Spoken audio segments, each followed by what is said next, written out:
Welcome to another episode of the People, Passion, and Purpose podcast.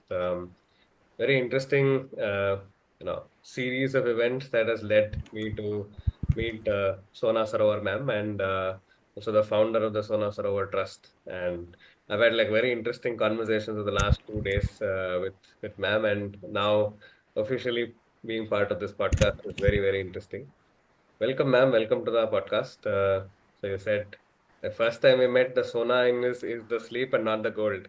So that was a very interesting way in which you introduced yourself as a 77-year-old young woman. So I'm very curious to meet the 77-year-old young personality in the conversation today. Thank you. Hmm. So anything that you would like to start off with? Any story that you want to start off with, or should I check in about the trust that you're running, the amazing work that you do as part of the trust? You can start your questions because I wouldn't know what to say. Yes. So I had a look at the Sona Sarovar Trust website. You work with underprivileged kids in Mumbai. You have a lot of interesting programs like chess. You have yoga. Then you have other exercises concentrating on education and health. So how did it all begin, man? I took BRS from Reserve Bank of India because Mm-hmm. I had no job satisfaction.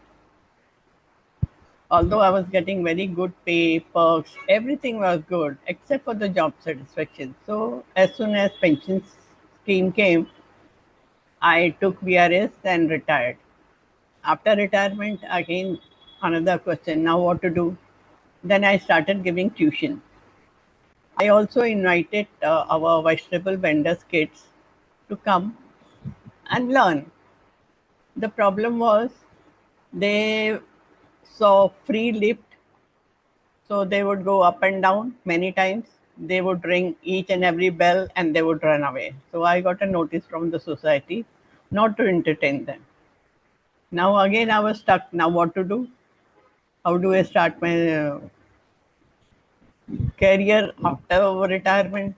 Then I met staff from Swadesh, that is NGO run by Ronnie Screwwala. I started volunteering with them. I They were working for mentally retarded people from slum area. They used to make them do the work and they used to pay them. At least minimum was 150. That was, you can say, about 30 years back. Mm-hmm. And maximum up to their capability. After some time, they shifted their base to rural. I started going over there with them, but it was very difficult for me to travel for 12 to 14 hours, and that too without any toilet facility. So, after a year or two doing some projects over there, I had withdrawn myself. Then I started thinking now what to do. Then someone suggested, you have worked there for 10 years, you should have quite a good experience. Why don't you start your own trust? I said, okay, let me look around and see what to do. I went around near a hutment area. I saw some kids playing over there. I asked one of them, what do you want to become when you grow old, when you grow up? He pointed to a Don who was sitting over there with multiple gold chains in his neck. I was shocked. Now, if he is the idol for them, where will he lead? So then I decided, okay, let us start with moral stories with them, educate them, and then go ahead at least make their future a better one, rather than converting them into Don. So this is how I started with my trust. It's past 17 years now. We have not faced any dropout. till 10th. After 10th, we have no say because kids don't come to us. We don't have qualified teacher to, teach them beyond 10th. Of course, I had taught economics and English to my students till 12th. But those were girls, who were interested in studying and going ahead. After that, majority were boys who wouldn't bother. I would keep on calling them, please come, please come. We know everything, we know everything. We go and attend lectures, and most of them would fail, and then they would start working. Hmm. But I have young generation from nursery to 10th standard who come regularly for the tuitions. We make them do their homework. We make them help revise for the exam, tables, poems, and everything. Biggest challenge is kids from BMC school and villages. They hardly know anything. Leave aside making sentence, they don't even know proper words, alphabets. So it's a very challenging job for my teachers to teach them alphabets and then go up to sentence making and then help them pass. But we are trying, as you, as I can think, we are just trying hope against hopes. So Hmm. let us see. So far, there has not been any dropout till 10th. Hmm. Hmm. God alone knows what will happen in future.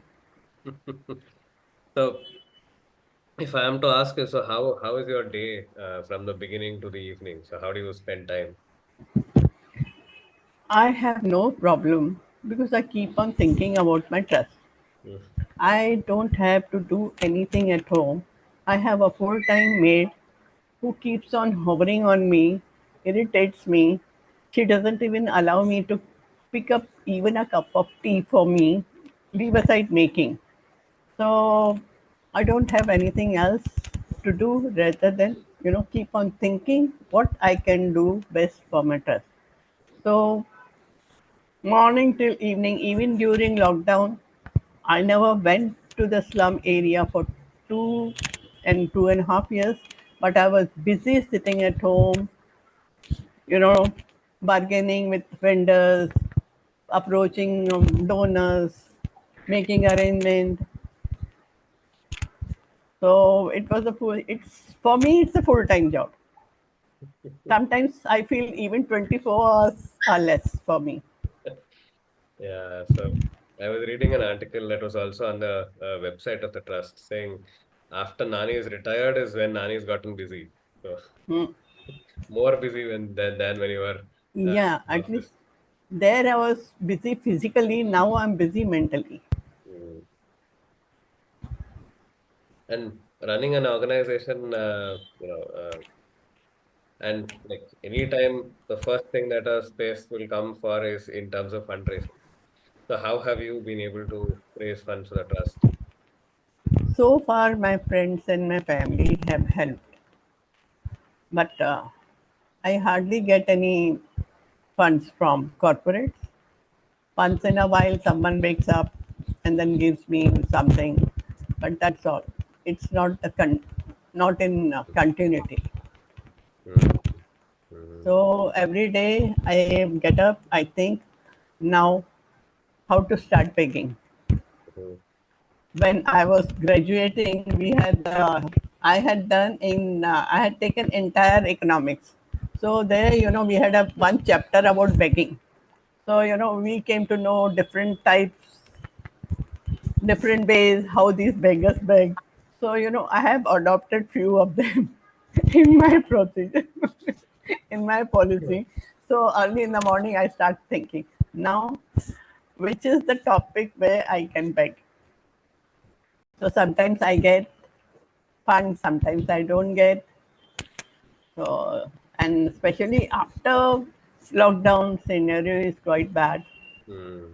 We Yeah. don't get enough funds. I don't know whether that is the case with me or with other NGOs also, but I'm facing a very difficult time. Mm. Yeah, generally, I've also observed with other NGOs as well. that post-pandemic, even during the pandemic, initial first 3 4 months, it was easier to raise funds, but after that, it's been a real tough gig to raise funds. So what I do is I also write. So I raise funds through selling of that subscription. And I know for sure that every day you have to wake up and then be like, oh, who can I call today? And say if they want to join the subscription, raise funds through that. I completely understand that space. But I'm also very curious about, like the stories from the trust, the stories from you interacting with those young kids in the slums, and also uh, the encouragement of sports in other villages that you also enable through the trust. We also try to help sports persons from tribal areas. We try to sponsor as much as we can. The teachers have not been given salary for 6 months. They were on contract basis. They never got contract for the full year. I think few months in between a year they would miss the salary, but now it is continuous for 6 months, June to till December. They haven't received any salary. Even for I think April, May also they wouldn't have received salary because the school ends by Mm. March end, and all the sports activity stopped by, you can say, February. Mm. So after that they are not needed, so they are not paid. I really wonder how these people survive. And brave hearts, these teachers, at least two of them whom I know, they have been going to the school, training kids, and their kids have reached up to state level, national level. Today also they are playing Kho at Nandur Park. Wow. The teacher is a national Kho player. Wow. So very interesting. So how do you keep going, ma'am? What keeps you going? The thought that I can do some good to someone. I try to help people around me, I mean, my students. I can't go beyond that. Sometimes outsiders also come and approach me. My son is mentally handicapped, he's physically handicapped. Please do me this. Please get me my daughter's fees paid and all that. Especially after pandemic, this has been a great issue because for 2 years these laborers were out of job. So, paying fees, they had admitted their kids in the private school. But now the problem was all of a sudden, they can't get admission in BMC in between the sessions. So they had to pay the fees. So they would come to me. I would try to help raise funds as much as possible, try to help them as much as possible. So now this is my, early in the morning wake up and then I think, now, which is the topic for raising funds? Which is the topic for begging? I hear you. I hear you. Any stories that you want to share about, your experience in the volunteering space, even experience running the trust that could enable maybe more people to get inspired to work like you and work with you. I hope, I just pray to God more people come to my help. I'm already 77, although I call myself young, but I'm ready to go anytime. I have already packed all my belongings. I don't have, except for joint account with my two kids, I don't have anything. So my kids also tell me, keep something for you. I said, I will not be able to carry anything up. I don't want to create a problem for you after I'm going. Hmm. Going to the different institutions, submitting their IDs and this and that. So I have closed all those accounts. I have only two joint accounts, one with my daughter and one with my son. That's all. Hmm. And your experience working with the NGO with Rani and also with Sarovar. So any story that always you remember and you want to share to the audience? Story about my trust. Trust or any experience you've had. So your personal experience volunteering. Volunteering. Mm, Yeah, I used to volunteer with Swadesh. At that time, I used to go for exhibitions. They would prepare small items, and then we would go and sell them in the exhibition. They would send a mentally retarded girl up who was a bit normal mm-hmm. with me, and she picked up so well. She picked up so well that she would even sell the ordinary envelopes which were made to hand over the products. She would say, "Auntie, 1 rupee, please. Auntie, 1 rupee, please. I have made this cover. I have made this envelope." So, people would normally give away. 1 rupee is not a big thing for them. But by end of the day, I would accumulate 2 to 300 Wow. rupees, and I would keep it aside for her. That Wow. was her income. That was her labor. Amazing stories you get to hear from when you are, or especially on the ground. So a lot of these times, I think these stories really move people, and when people are moved, is I think where people are also inspired to donate, inspired to share. So whenever I used to meet volunteers, I used to always be sharing some of the stories we were like of the people that were volunteering, the small impacts that we were able to make, and I think the impact it made on us, and how with little that we were able to give the maximum that we were able to get. So anything of that sort that that's an experience that's closer to you as well. Once one of my son's friend came up from abroad. He gave me a box of sweets. So what I did, I opened before him and I started counting. He was, feeling a bit awkward. I told him, I said, "See, my son, I'm not going to eat all these chocolates. These are for my kids. I have 24 kids in my class and I can't distribute less than 24. These are 20. Now it's a problem for me. How do I add four similar chocolates? Because I won't get it over here." So now mine, I carried them to classroom, and luckily, I found very less students. So I started distributing. I said, "Come on, today at least one or two will be left over." So I started distributing, and before I could end, the junior kids joined in. Now I was stuck.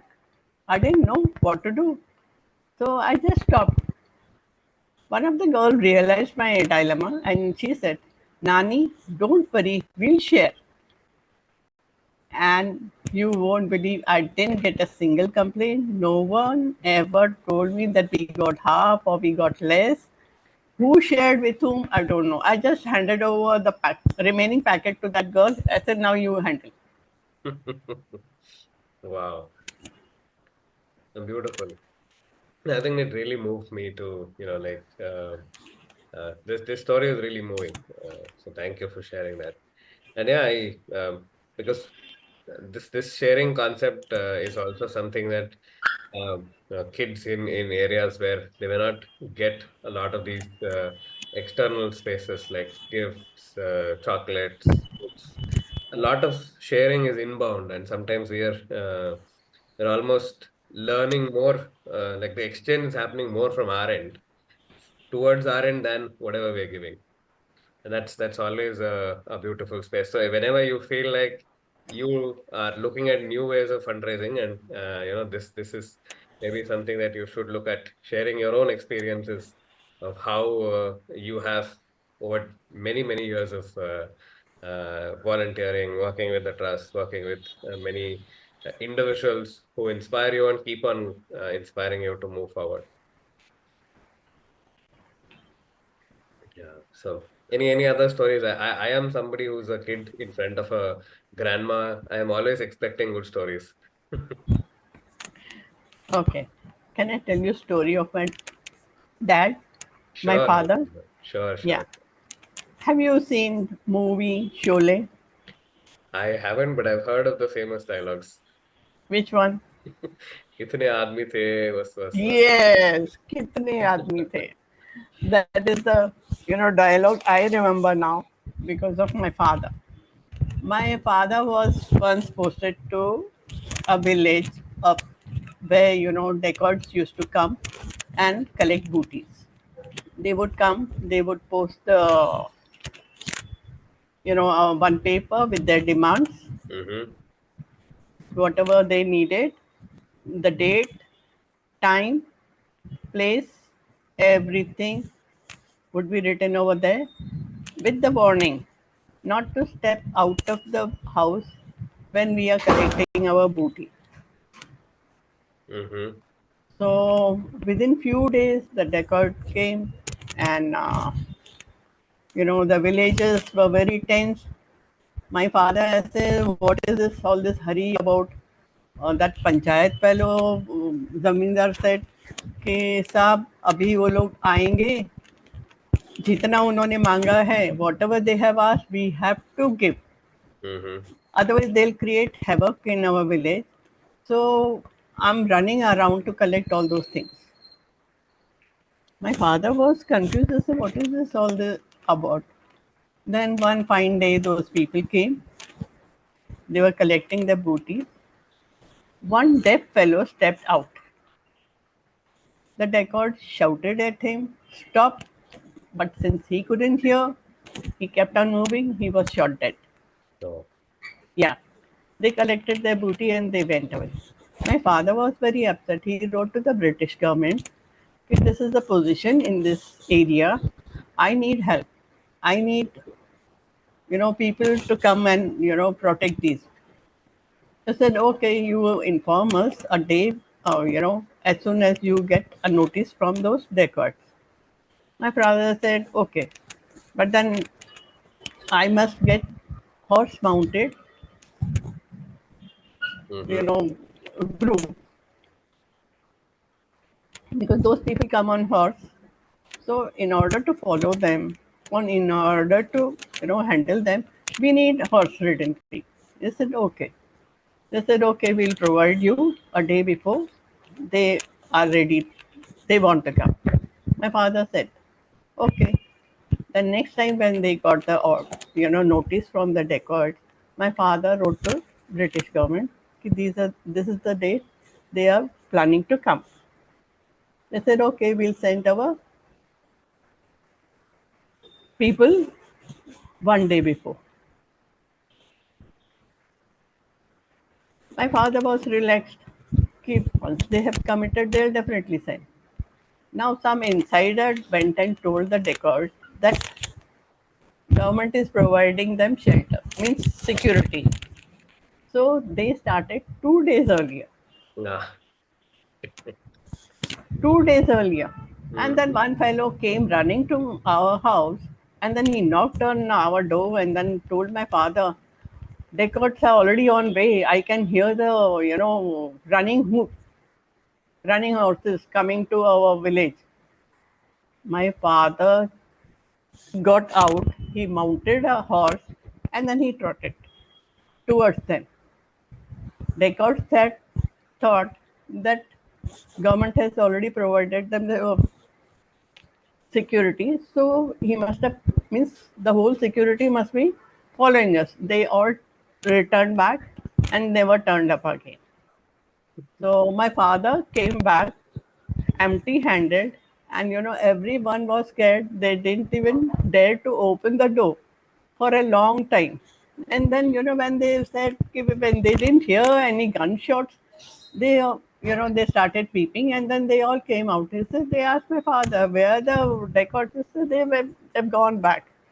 So you really have the courage to follow them single-handedly without any support. And after that, my father got a very big certificate which hung in our house from, you can say, ceiling till ground. Wow. Yeah. Then now I'm doing a little bit of calculation. So you said in our messages that you used to call your dad Dada and you're 77 years young. So must be born in pre-independence India, 1946, Yeah, yeah, 47. yeah, So yeah. how was it growing up, ma'am? So where were you? How was it growing up? Uh, my father was promoted as district magistrate. That was the highest post a civilian could get. After partition, my father thought all the Hindus have flocked to India. They would have already filled up all the posts. So I will not be able to get any decent posting in India. So he thought of staying back.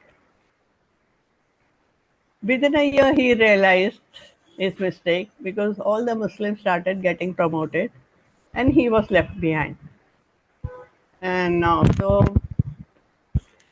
then one fine day, one of his friends, who was a police commissioner, he was Mm-hmm. a Muslim, he came to visit my dad. And then he told my dad, Bishlani, you get away from this country. This country is not for non Muslim. He said, what happened? He said, I was traveling from India to Pakistan by train. There were, Muslim group in the compartment who questioned my identity. At that time, there was no ID card. Mm-hmm. He just shared his name. They would refuse because he was very decently clothed and he was very well spoken and all that. They said, no, we don't believe that you are a Muslim. They made him undress to prove that he was a Muslim. That fellow was so shocked. He came and he told my dad, he said, you get away from this country. You can't live longer over here. Then my dad decided to leave the country. So without giving any notice, he packed everything and we left for India. Then in the meantime, Indian government sent a request to Pakistan government that Mr. Bishlani is in your country. We want him over here because he was very good at census and handling locust. Mm-hmm. So then Pakistan government said he has already left the country. We don't know where he is. Then Indian government thought कि भाई he would come to India only. At that time, we didn't have a radio also in the house because we had just shifted. And then they started announcing in radio that Mr. Choitram Bishlani, wherever you are, come and report to the Central Secretariat. Your posting is ready. Then one of my cousin brother heard the news. Then he sent a telegram to my uncle, you know, with whom we were sharing the house because we had just shifted from Pakistan to Ahmedabad. So then he told my father, "Okay, wait, this is the announcement. You go and you go to Delhi and then you go and get the job." So my father went to Delhi and he got the job. And then after some time, we also left for Delhi. We had a very good time. We never had any problem after that. Mm-hmm. Mm-hmm. So any experience from like your life, early childhood? So how's that? How's it growing up in Delhi? Mm, Delhi was very peaceful place at that time. We never encountered any problem till my father retired. We all grew up. My family had cycles, so we were treated as quite well off people. Mm-hmm. My father really took care of us. He used to take us for picnic. He used to hire a truck. He would, call other families also. They would also join. Then he would get the cooks, and then meals would be made over there. And then we really had a grand time as long as my father was in job. Mm-hmm. So you miss those times? It was very, very long back. Now I don't have much memories, Mm-hmm. Mm-hmm. but we had very peaceful life over there. Mm. And your life in the bank, how was that? I told you, life at bank was very good. No problem. Very good pay, very good perks. and opportunity to grow. Everything was there except for the, you can say, job satisfaction. And now running the trust, how's that satisfaction? I'm very happy. It keeps me mentally occupied, not physically, but mentally occupied.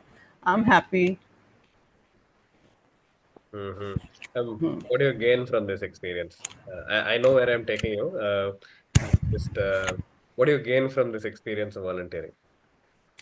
Volunteering, Mm-hmm. you know, it makes me forget my own sorrows. It makes me forget my own worries. I know there are people who are struggling even to eat. At least I have got food to eat, I have got shelter to live, I don't have any problem. Whereas, these people are struggling every day to survive.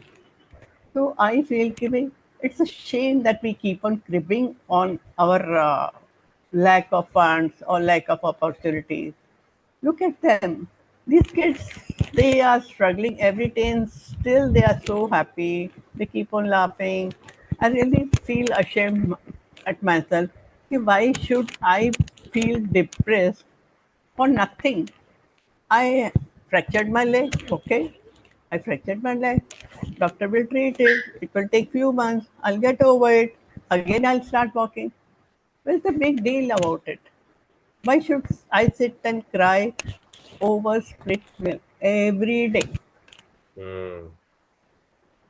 Look at their problem and you forget your own problems. Yeah. You feel my problem is nothing as compared to their problem. So I feel blessed. Ki God has given me so much. Ki at least I can take care of my basic needs without any problem. I get pension from my Reserve Bank of India, which is quite decent for me to survive all alone without any help, without any need. Mm-hmm.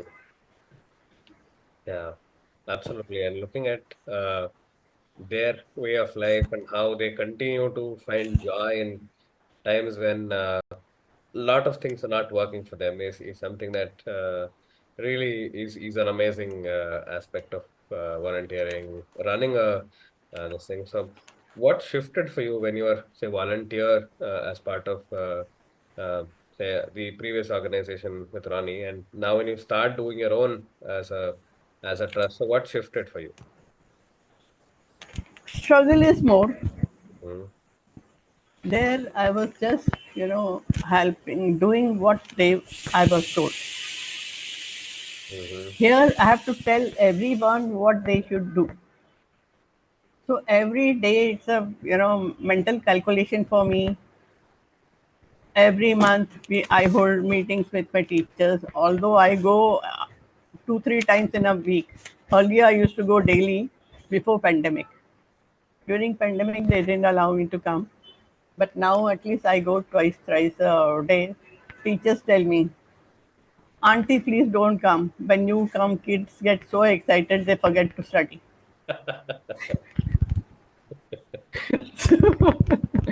So, I have to think twice, I have to take teacher's permission to enter the classroom. Yeah. I'm not even allowed to be seen outside because, once they see me, they'll start shouting, Nani, namaste, Nani, namaste. And they would come and, touch my feet and all those. So I'm not allowed nearby without teacher's permission. A wonderful story there. Uh, so what do you do when somebody does find out that you're in a school and they come thronging to you? I just respond to them and then ask them to sit down and study. I don't have any other option. Uh, Otherwise, teachers would fire me out. lovely, lovely listening to the stories. Mm.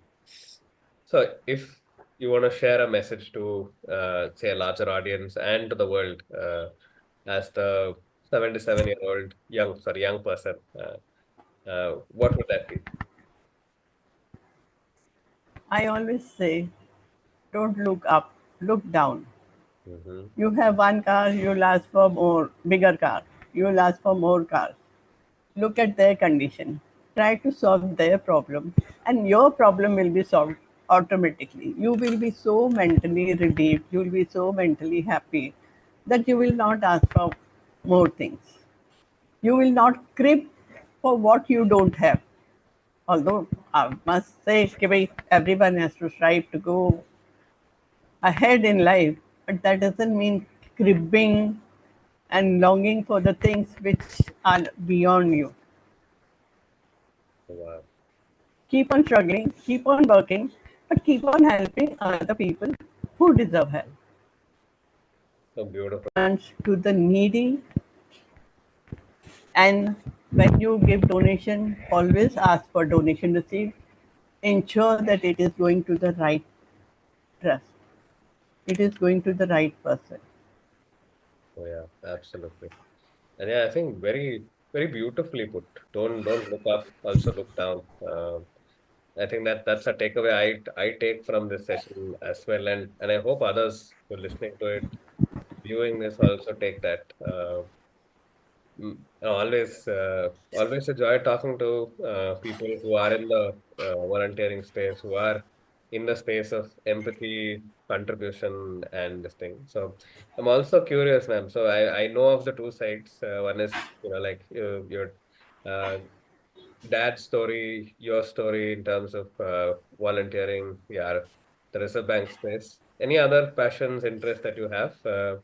I can see something in the Mm, background with regards to books and more. So, yeah, my daughter is a motivational speaker. She also is an author.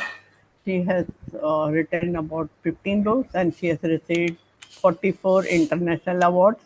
wow. Yeah, so I keep on reading her books. I get the privilege to get unedited copies. Correct. So I go through it and then I tell her I didn't understand this. The message should go to the general public, not to the elite people. So then I ask her to edit. I tell her, I didn't understand this. Please explain. And then once she explains, I say, now clarify in the paragraph what you have explained. So So that's the editor as well for all the conversations, all the stories that are part of the books. yeah. Wow. So really, really inspiring to see this energy, see that enthusiasm from you, and I think it rubs off on all of us as well. That we can do this. If Sona ma'am is doing it, we can also do this. Hmm. Any questions for me, ma'am? Any questions for you? Now you let me know how to raise funds. That is the biggest challenge of my life. I was thinking, about a month back, I had sent a notice to all my trustees. They said, I want to close down. I'm really very tired. I'm just not able to raise funds. How do I survive? Hmm. So maybe answering this from my own experience and also maybe to also others listening in. So what I used specifically, ma'am, is the whole concept of storytelling, and that's why I kept asking for those stories that you have of individuals, the ones that you daily speak to, people who are getting impacted by the stories that you're sharing. So one of the favorite stories I have in one of my volunteering spaces is like even how I started volunteering. I basically bring that story to people. I share. Sometimes also I let them know that who is the beneficiary and how there was a before and an after, and what even 1 rupee makes a shift, and how sometimes we may think for us it's just 1 rupee, and for somebody else it may change the world entirely. So we were able to contribute around. So we had done a fundraiser inside the office, like a cooking without a fire event. We had raised around 15,000, and somewhere around we decided saying we'll go to a school. So we'd already volunteered to a school before. We went there, and then previous batch, the first ranker and the second ranker, we thought we'll give them some scholarship fund. And so in our spaces, so I worked with a big MNC, and there were like a lot of people who annual salary was in terms of 8 lakhs, 10 lakhs, 15 lakhs. So we were able to get a decent enough fund in terms of 15,000 for us. Getting collected with say 200 people was not a problem at all. And we went there to that school. They put us on the pedestal, like put us on the pandal, and like we were to give a speech, etc., etc. And I gotten accustomed to that over a period of volunteering, because I was be the one who's always pushed to say do this. And we announced that we're giving a 7,000 and an 8,000 scholarship for the first rank and the second rank. And then so the teacher made us we hold your thoughts for some time.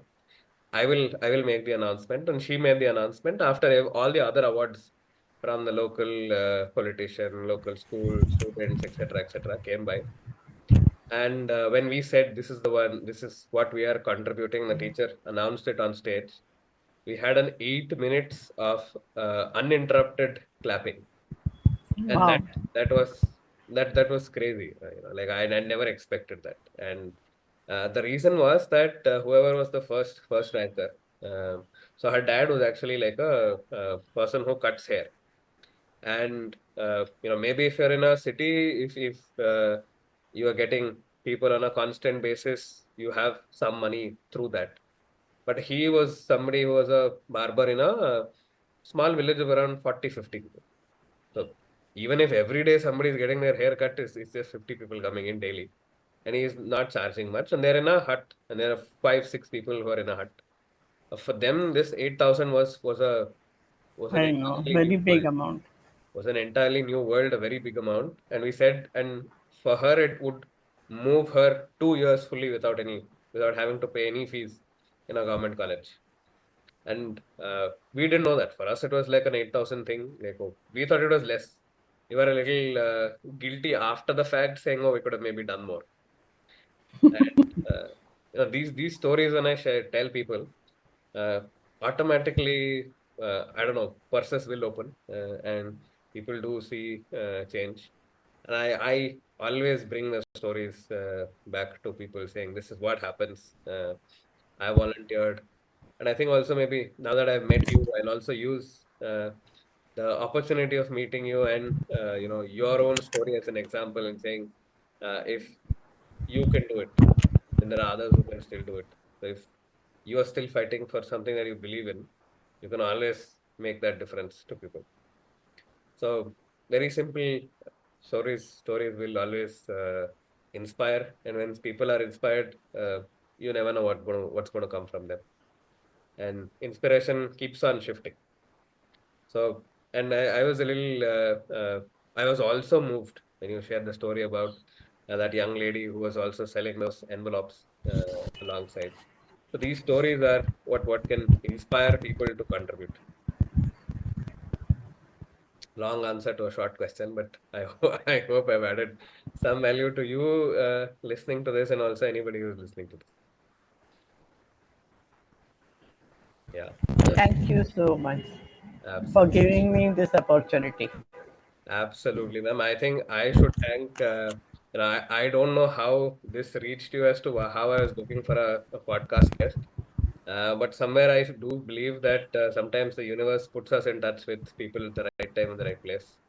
I'm very happy that I met you. And I think I also like other stories that you also shared about the Bichlani name, you being linked with the royalty in different areas, pre independence.